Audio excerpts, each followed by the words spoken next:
Rais wa Urusi Vladimir Putin amempa pole rais wa Marekani Donald Trump baada ya kukosa tuzo ya Nobel ya mwaka 2025. Hata hivyo, rais wa Urusi amesema kwamba kwanza anampongeza rais wa Marekani kwa juhudi zake za kutatua migogoro mbalimbali ulimwenguni, huku akisema zaidi kwamba juhudi ambazo rais huyo wa Marekani Donald Trump ameziweka katika kutatua mizozo ya kimataifa haziwezi kupingwa. Rais wa Urusi Bwana Vladimir Putin ameyasema hayo siku ya leo Ijumaa, akizungumzia kama kiongozi huyo wa Marekani anastahili tuzo ya amani ya Nobel. Trump hasa alisema mara kwa mara kwamba anapaswa kupewa tuzo hiyo, lakini kamati ya Nobel ya Norway ilimkataa mapema siku hiyo. Badala yake ikamchagua mwanasiasa wa upinzani wa Venezuela kama mpokeaji wa mwaka huu. Kamati hiyo ina rekodi ya kuheshimu watu ambao hawakufanya chochote kwa amani, Putin alisema bila kuita majina yoyote maalum. Kinyume chake, Trump kweli anafanya mengi kutatua mizozo migumu ambayo hudumu kwa miaka na miongo, aliongeza rais Putin.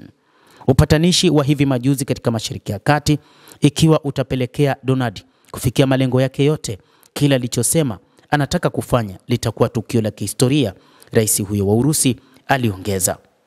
Hata hivyo, wataalamu wa mambo wanasema kwamba tuzo ya Nobel hutolewa kwa viongozi ambao wamefanya makubwa kwa muda mrefu na kutatua migogoro kwa muda mrefu, lakini kutengeneza mazingira ya amani kwa muda mrefu. Putin alisema kwamba anachukulia majaribio ya Trump ya kupatanisha kumalizika kwa mzozo wa Ukraine kuwa ni ya kweli, na ameongeza akisema, baadhi ya mambo tuliweza kufanya, mengine hatukufanya, lakini majadiliano ambayo tulikuwa nayo huko Alaska bado yana uwezo wa kufikia mengi. Ni hakika ni kwamba anaweza kazi. Trump na Putin walikutana Alaska katikati ya mwezi wa Agosti, huku mazungumzo yakilenga mzozo wa Ukraine. Rais wa Urusi alisema haikuwa nafasi yake kuamua nani apewe au asipewe tuzo ya amani ya Nobel, lakini amesisitiza kuwa baadhi ya chaguzi zilizopita ambazo hazikustahili kwa kiasi kikubwa zilidharau tuzo hiyo.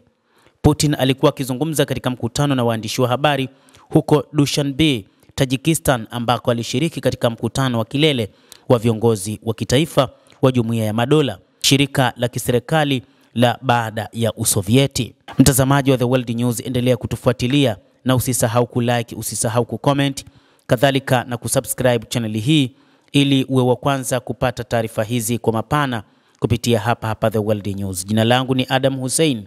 Endelea kuwa nasi wakati wote, endelea kutufuatilia uyajue mengi yanayojiri duniani.